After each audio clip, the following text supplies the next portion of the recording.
इन्हें 20वीं सदी का सबसे अक्लमंद इंसान माना जाता है। उनके ब्रेन की बनावट आम इंसानों के ब्रेन से काफी अलग थी। उनकी खोजों ने ब्रह्मांड के बारे में इंसान की सोच को बदल कर रख दी। हमें लगा था हम जानते हैं यूनिवर्स में क्या होता है। आइंस्टाइन ने साबित कर दिया कि हम गलत थे। लेकिन क्या एल्बर्ट आइंस्टाइन के जीनियस होने का दूसरी दुनिया से कोई कनेक्शन था? हो सकता है कि एक्स्ट्रॉर्डिनरी टैलेंट वाले इंसानों के पास खास एलियन जीन्स हो और इसीलिए वो आम इंसानों से बढ़कर है। और क्या उनका ब्रेन ब्रह्मांड के ज्ञान को समझने में सक्षम था?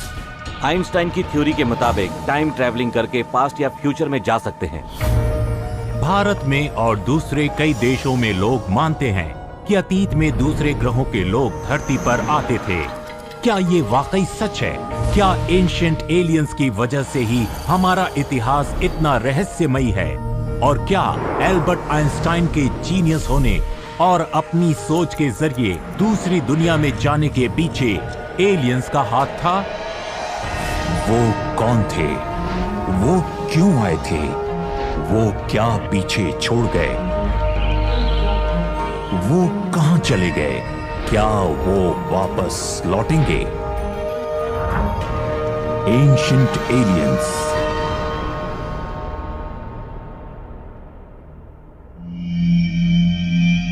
The Einstein factor. अफ्रीका के पश्चिमी समुद्र तट से 225 किलोमीटर दूर है प्रिंसिपी आइलैंड। 29 मई 1919 एक पूर्ण सूर्य ग्रहण के दौरान एस्ट्रोफिजिसिस्ट आर्थर एडिंगटन ने ऐसी तस्वीरें खींची जिनमें साफ दिखाई दे रहा था काले सूर्य के आसपास मौजूद स्टारलाइट डिफ्लेक्ट होती है। उन्होंने ये साबित करने की कोशिश की कि एल्बर्ट आइंस्टाइन की थियरी ऑफ जनरल रिलेटिविटी बिल्कुल सही है।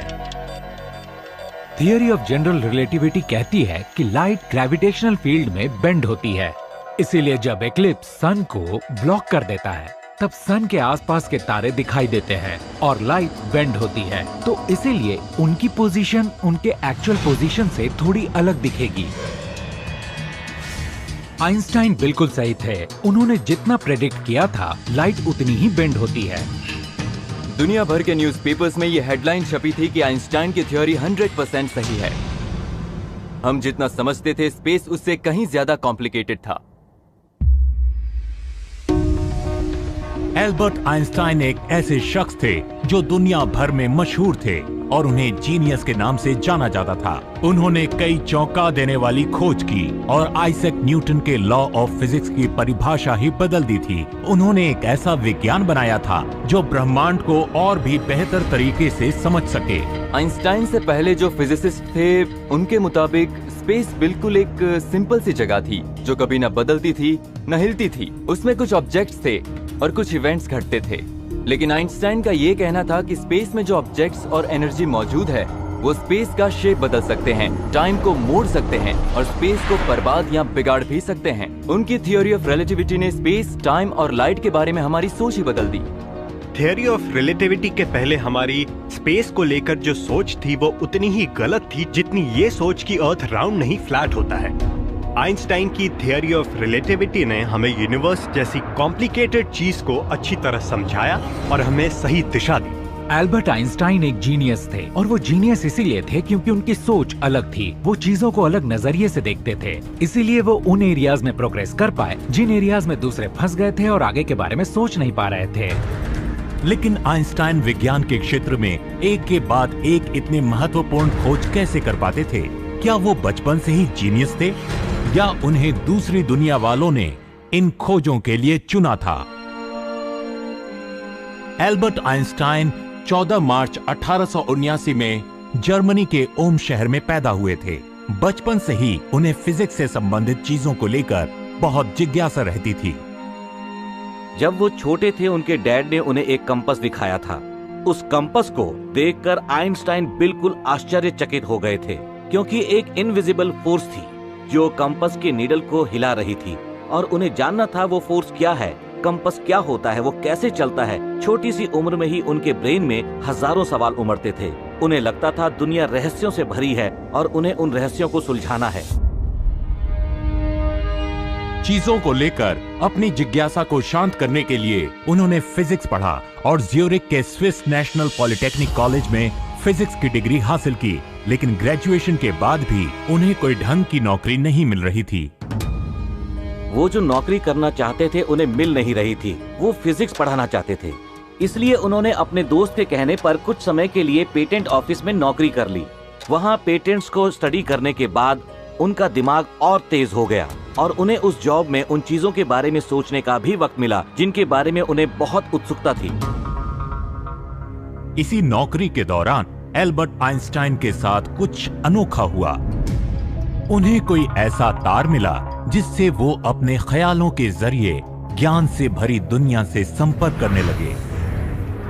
प्राचीन एस्ट्रोनॉट थियरीज का ये मानना है कि वो ज्ञान की दुनिया एलियंस ने बनाई थी। अल्बर्ट आइंस्टाइन आसानी से अपने दिमाग को एक अलग दुनिया में ले जाते थे और वो पूरी तरह से उसमें खो जाते थे। वो उन्हें थॉट एक्सपेरिमेंट्स कहते थे। उनका कहना था कि वो अपने ख्यालों में चीजों को एक्चुअली एक्सपीरियंस करते थे। वो 3 डायमेंशनल ख्यालों में खो जाते थे, मानो वो जो सपना देखना चाहते हो आंखें बंद करते थे और उसे देखने लगते थे, जैसे वो कुछ देर के लिए अलग दुनिया में जी रहे हैं। वो स्पेस में पहुंच जाते थे और वहां से ख्यालों के जरिए नए आइडियाज ले आते थे। थॉट एक्सपेरिमेंट्स के जरिए आइंस्टाइन विजुअली या ज्योमेट्रिकली उस प्रॉब्लम को सॉल्व करने की कोशिश करते जो मैथमेटिकली पॉसिबल नहीं था। फॉर एग्जाम्पल, आइंस्टाइन ने थॉट एक्सपेरिमेंट से ये जानने की कोशिश की कि एक आदमी लाइट की बीम पर सवार होकर स्पेस में जा रहा है तो वो कैसा महसूस करेगा। वो उसके नजरिए से टाइम और स्पेस को देखते थे। वो अलग अलग विजुअल तरीके से फिजिक्स के बारे में सोचते थे। 1905 में खुद को इस तरह से थॉट एक्सपेरिमेंट्स में डुबोए रखने के बाद आइंस्टाइन ने 4 ऐसे साइंटिफिक पेपर्स लिखे जिन्होंने आगे जाकर इंसान की ब्रह्मांड के बारे में सोच को बदल के रख दिया। उसी साल उन्होंने एक पेपर लिखा था जिसमें उन्होंने प्रूव किया कि एटम्स काल्पनिक नहीं हैं, वो सचमुच एग्जिस्ट करते हैं। उनकी इस डिस्कवरी पर काफी सवाल उठे थे। 1905 में ही उन्होंने फोटो इलेक्ट्रिक इफेक्ट के बारे में बताया था। उस समय सब ये मानते थे कि लाइट एक वेव है। आइंस्टाइन ने कहा नहीं, लाइट छोटे छोटे एनर्जी फोटोन से बनी है जो ट्रैवल करते हैं। ये डिस्कवर करने के बाद कि लाइट फोटोन से बनती है, आइंस्टाइन ने उसी लॉजिक को यूज करके एक ऐसी थ्योरी क्रिएट की जिससे आगे चलकर लेजर्स बने। हम आज हर काम के लिए लेजर्स यूज करते हैं, आई सर्जरी से लेकर मेटल्स काटने तक। उनके एक पेपर में ये इक्वेशन लिखा था, E = mc²। उनका कहना था हम मास को क्रिएट कर सकते हैं और उसे डिस्ट्रॉय भी कर सकते हैं। हम इस इक्वेशन की वजह से मास को और उसके यूज को समझ पाए। आइंस्टाइन ने दिखाया कि हम मास को काइनेटिक एनर्जी में कन्वर्ट करके यूज कर सकते हैं। इसी लॉजिक को अप्लाई करके न्यूक्लियर फिजन और न्यूक्लियर फ्यूजन में बहुत सारी एनर्जी को क्रिएट किया जाता है। उसी साल पब्लिश हुए उनके एक पेपर से उनकी थियोरी ऑफ रिलेटिविटी की शुरुआत हुई थी। बड़े बड़े साइंटिस्ट शायद पूरे करियर में 4-5 चीजें डिस्कवर करते हैं, पर आइंस्टाइन ने 1 साल में करके दिखाई। ये किसी चमत्कार से कम नहीं था। जब उन्होंने पेपर्स पब्लिश किए थे तो साइंस की दुनिया में जैसे तहलका मच गया था। इमेजिन करिए कोई आपसे आकर कहे कि आप अब तक जो भी जानते और समझते हैं स्पेस और टाइम और मैटर और एनर्जी के बारे में, वो सब गलत है। उन्होंने मैथमेटिक्स के इक्वेशंस के जरिए ये साबित करके दिखाया कि हमारी सोच बिल्कुल गलत थी। उन पेपर्स को एनस मिराबिलिस पेपर्स कहा जाता है क्योंकि वो एक मिरेकल ईयर था जिसमें इतनी सारी डिस्कवरीज हुई थी। आइंस्टाइन अपने थॉट एक्सपेरिमेंट्स के जरिए फिजिक्स के बारे में इतना कुछ कैसे जान और समझ लेते थे? क्या प्राचीन एस्ट्रोनॉट थियरीज का ये मानना सही है कि वो अपनी सोच की दुनिया के माध्यम से एलियंस की दुनिया में पहुंच जाते थे और एलियंस उन्हें ये सारी जानकारी देते थे? क्या एलियंस उन्हें ब्रह्मांड के सारे रहस्यों के बारे में बताया करते थे? आइंस्टाइन ने कहा था कि जब उन्होंने पहली बार रिलेटिविटी का कॉन्सेप्ट डेवलप किया था तो उनके दिमाग में जैसे तूफान चल रहा था। इससे ये जाहिर होता है कि उनका दिमाग दूसरे तरीके का था और उनके ब्रेन की वायरिंग यानी कनेक्शंस नॉर्मल ब्रेन से अलग थी। कहा जाता है कि एल्बर्ट आइंस्टाइन घंटों तक लगातार चेयर पर बैठे रहते थे और नए आइडिया की खोज में डूबे हुए रहते थे। क्या वो नॉलेज के किसी एडवांस फील्ड से आइडिया को बाहर निकालने की कोशिश करते थे? हो सकता है कि आइंस्टाइन अपनी सोच के जरिए उस फील्ड तक पहुंच सकते थे। अगर हम अपने इतिहास में झांके तो हम पाएंगे कि जो बड़े बड़े दिग्गज हैं, जिनकी बात का हम लोहा मानते हैं, उन्होंने ये कहा है कि उन्होंने जो किया है वो खुद नहीं किया है। कोई पावर है जो उनसे बहुत बड़ी है, उन्होंने उनसे ये करवाया है। सोच में आकर, सपने में आकर उन्होंने उन्हें रास्ता दिखाया है। अब हम उस पावर को भगवान माने या एलियंस? यूनिवर्स से रिलेटेड जितने भी सवाल हैं, उनके जवाब यूनिवर्स में ही मौजूद हैं।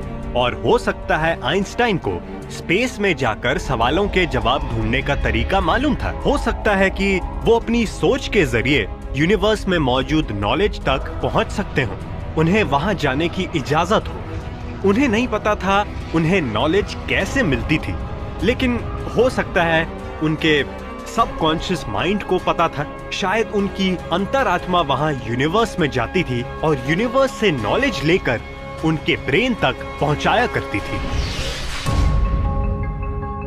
क्या प्राचीन एस्ट्रोनॉट थियरीज का ये मानना सही है कि थॉट एक्सपेरिमेंट्स के जरिए एल्बर्ट आइंस्टाइन की अंतरात्मा दूसरी दुनिया में जाती थी? इस सवाल का जवाब ढूंढने के लिए हमें दूसरी दुनिया में जाने की जरूरत नहीं। इसका जवाब हमें एल्बर्ट आइंस्टाइन के ब्रेन के टुकड़ों में ही मिल सकता है।